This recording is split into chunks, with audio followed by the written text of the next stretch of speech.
Sa mga kapuso nato nga nagplanong mula ang karong weekend atong sayran, kung maayo makahangdagan sa panahon. Alang sa dugang weather update, aniya si Joey Figuracion, ang weather specialist sa Pag-asa Visayas.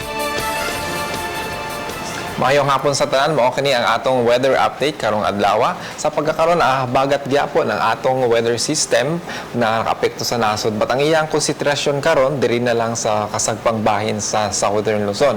Ug magkatud pa kina mga katag-katag na pag-uwan dito sa Southern Luzon. Sa pagkaron diri sa Visayas, wala kitay significant nga weather system. So ang expected nato nga panahon, generally fair weather. So maayong panahon nato diri sa Central Visayas. Ug kung naan may kalit nga pag-uwan tungod ka na sa mga localized thunderstorms. Samtang ang bagyo nga tropical depression sa gawa sa PAR, hindi na ni siya expected na mosulod sa atong PAR. Nahimutang ni siya sa 1,815 km northeast sa extreme northern Luzon.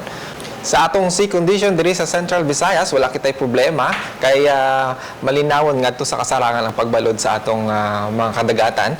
Ug naat do na kitay low tide karong gabi 10:49 ug sa gitason sa 0.56 meters. Ug ang atong high tide tomorrow around 6:02 sa buntag 129 meters.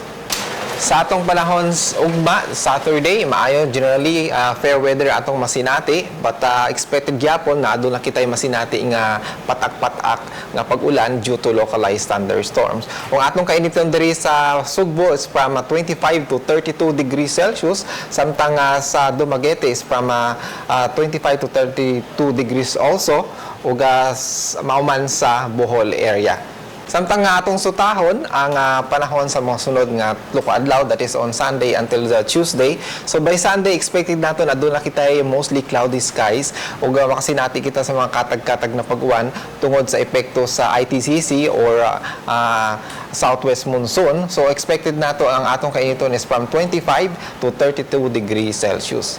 Samtang sa Bohol, expected nato for the next 3 days by Sunday mo on expected na maday adunay makasinati na katag-katag na pag-uwan ug ang kainiton is from 24 to 31 degrees Celsius.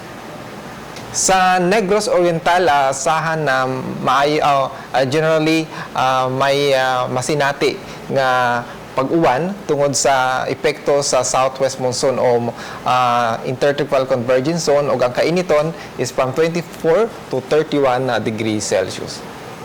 Ang atong adlaw ugma umusilang 5:32 sa buntag ug sa dugang kasayuran, bisitahon ang among mga social media account, Facebook ug sa Twitter, search lang DOST_pag-asa or log on to our website bagong.pagasa.dost.gov.ph.